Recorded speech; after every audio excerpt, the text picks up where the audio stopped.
first story is titled, "Am I the a-hole for being mad at my husband who is going to give away $10,000 to his sister without even asking me about it?" On Saturday morning, I noticed my husband was sending a lot of text messages back and forth. He is usually not much of a texter. He left the phone next to me to charge while he is in the other room. The phone kept lighting up with text messages when I decided to open it up to see what the big discussion was about. I know some couples view it as a big breach of trust to read through a significant other's phone, but my husband and I do it regularly, so this was not a huge invasion of privacy on my end. We both have nothing to hide, and it has never been an issue before. Anyway, of course, I saw something on the phone that I shouldn't have that got me upset. For background, my husband is 34, I am 32, and his sister is 31. She's in this story. Husband and I have been together for 10 years, married for the last 4 years. We are all college educated with jobs now. My husband and I each make good salaries, around $150,000 each. We own our house. I still have about $60,000 in student loans I am working to pay off. Luckily, low interest rates, so I just pay the minimum. We have about $40,000 liquid in savings. So, we are doing good financially, but still need to build up more savings as we will probably try to start a family in the next 1 to 2 years and want to be prepared for an emergency and have a rainy day fund.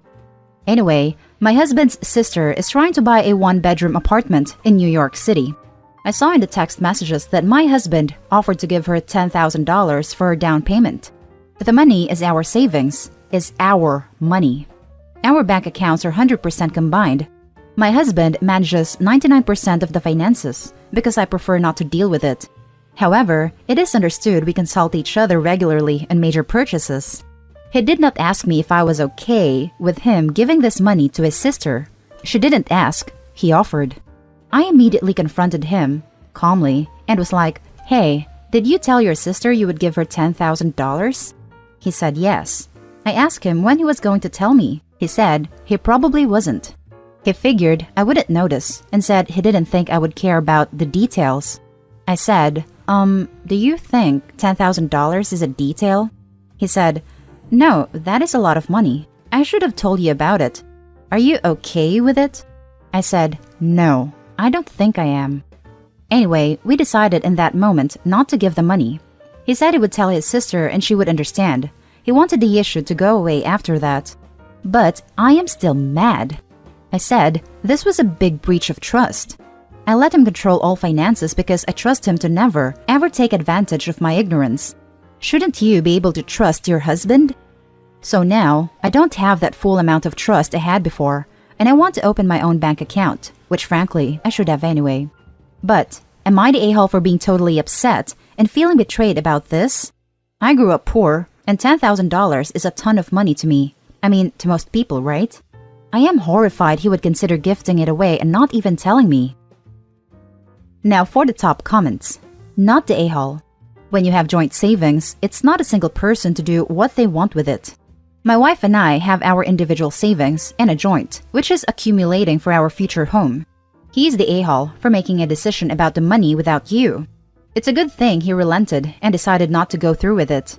After reading the horror stories on here though, you might want to keep an eye on your bank accounts. That is my fear that 10 years from now, there will be another incident, but it will be $50,000. You know the saying, fool me once, shame on you. Fool me twice, shame on me. I don't want to be the fool in 10 years.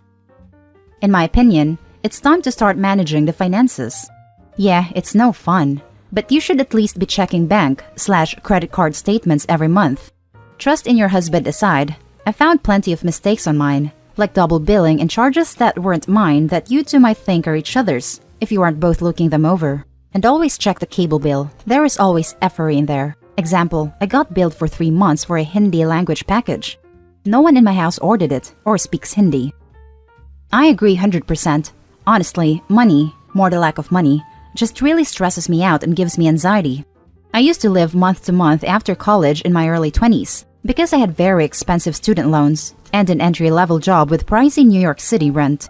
That is why I have, in the past, avoided finances. I think it is time to change that, especially as I begin making more serious money.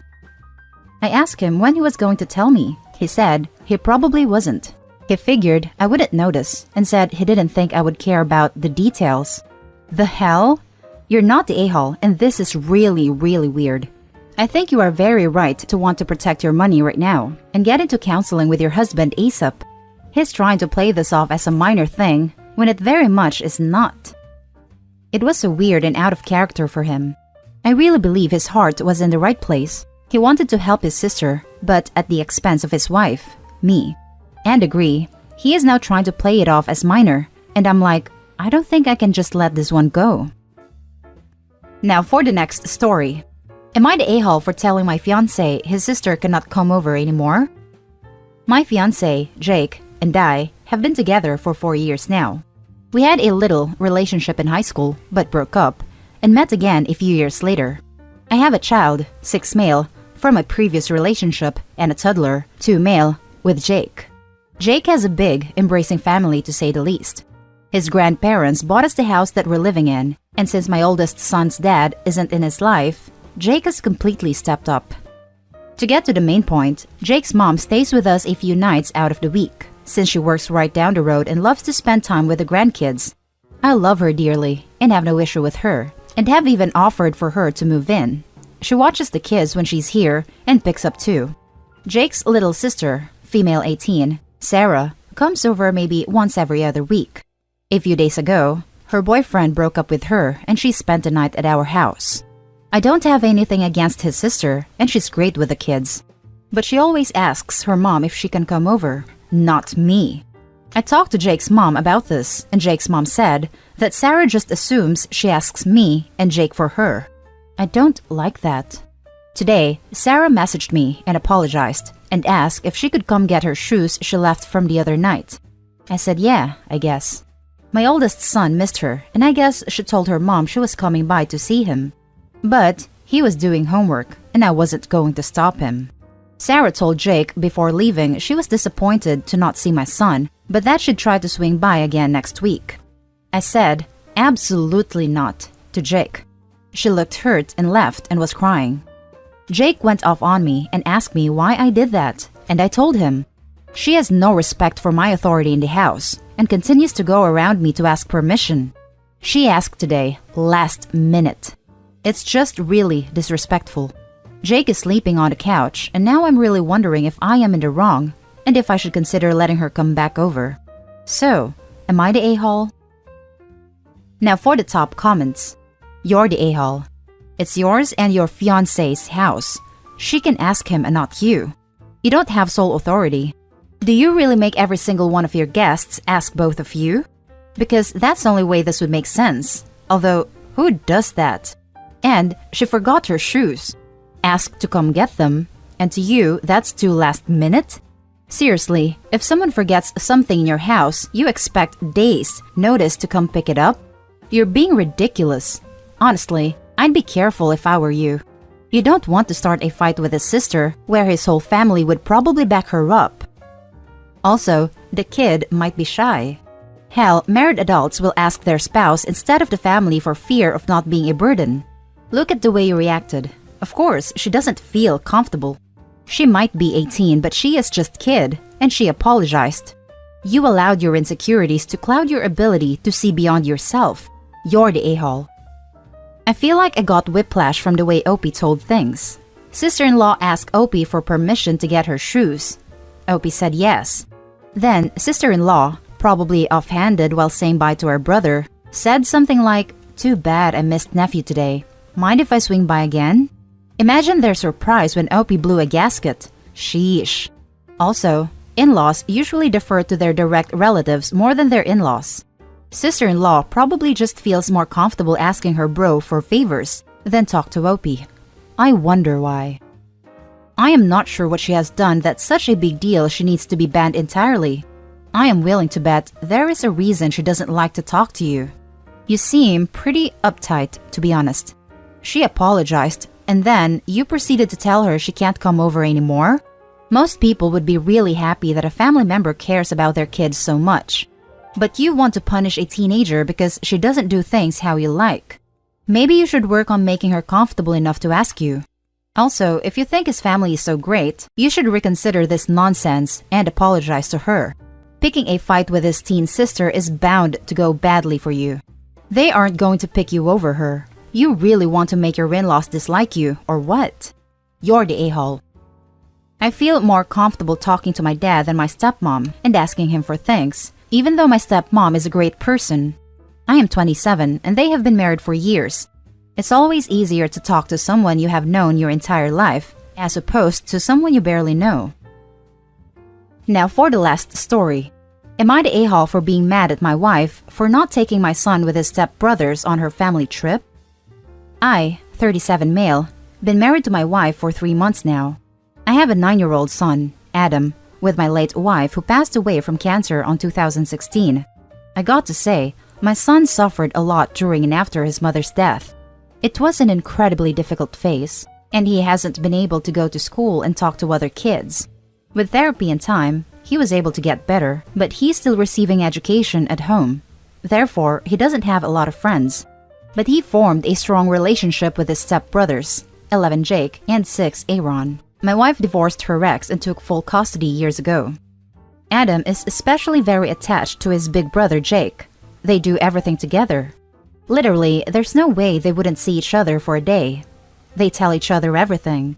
This bond they have makes me feel so grateful that my son is finally starting to be happy and have fun with other kids. I don't even believe how Adam used to be before meeting his stepbrothers. However, there's been an issue with my wife's family. They don't like having me and my son visit, and they'd either tell my wife to take Jake and Aaron over to their house, or ask to meet somewhere where neither me nor my son are around. I tried mending the relationship with them, but they never accepted me as family. They'd even teach Jake and Aaron to call me with my first name, even though I have no problem with being called Dad. A few days ago, my wife told me her family wanted to take her and the kids to their cottage house for a few days as they gather and do this every year. I asked her if Adam was going too, and she told me that her family only wants her kids, saying just family can come. My wife said it was just a few days and the kids will come back. Thing is, Jake and Aaron already told Adam that they were going to the cottage house and Adam wanted to go with them. After Adam started crying, my wife said she didn't want to tell me and wanted to apologize for not going, but she said the kids now want to go and that I should take Adam somewhere till the kids come back. I got mad when she told me this, and we argued about how her family was being unreasonable and treating my son as less. She said they just wanted to have a private holiday with the kids and kept making excuses. She told me she'd talk to her family, but there's a slim chance they'll change their minds. I'm mad long, as she's still going without taking Adam, and she says I'm being selfish and unfair toward my stepkids. That I should let them go, but Adam is already asking me questions and seems pretty upset. Edit for those who are asking about differences. We're both Europeans, we're both Christians, and we both have jobs that are not so different. I think it has a lot to do with their daughter getting married again after staying a single parent for years, and then marrying someone with a kid. At least, this seems to be the issue her mom has, and everyone seems to agree with her behavior, including my wife who keeps caving to their wishes in regard to everything that has to do with me and my son. Now for the top comments. Not the a-hole. Your wife and her family are horrible, treating a 9-year-old who lost his mom as not real family. My heart breaks for your son. He's an a-hole for being married to a woman who lets her family treat his son like that. He talks like it's been going on a long time. He made a very bad choice here. Everyone sucks here, except Adam and the other boys. Not the a-hole. She's telling you her family doesn't accept your son as their family, and she's okay with it. She's enabling it. And she probably wants it that way. Good luck in your marriage. This would be the biggest deal breaker for me. The wife is allowing for this divide to occur without any resistance on her part. If my family did that to my spouse, you best bet I would defend my spouse and cut contact with my family until they reform their behavior and thinking. Not the a-hole. I would tell her straight up that if she leaves your son behind, you will take it as a proof that she is okay with her family not considering him part of the family, and will make that official via divorce. Non-negotiable. No whining or excuses or trying to make you out to be the bad guy. If she goes without Adam, your marriage is over. If she won't stand up for your son, then she does not deserve to act as his mother in any way, shape, or form. Your son deserves better, and he needs you to make sure he gets it. And that's the end of this video, folks. As always, leave a comment and hit like and subscribe. And if you want more of this content, turn your notification on to get updated on the latest videos. And I'll catch you in the next one. Stay safe.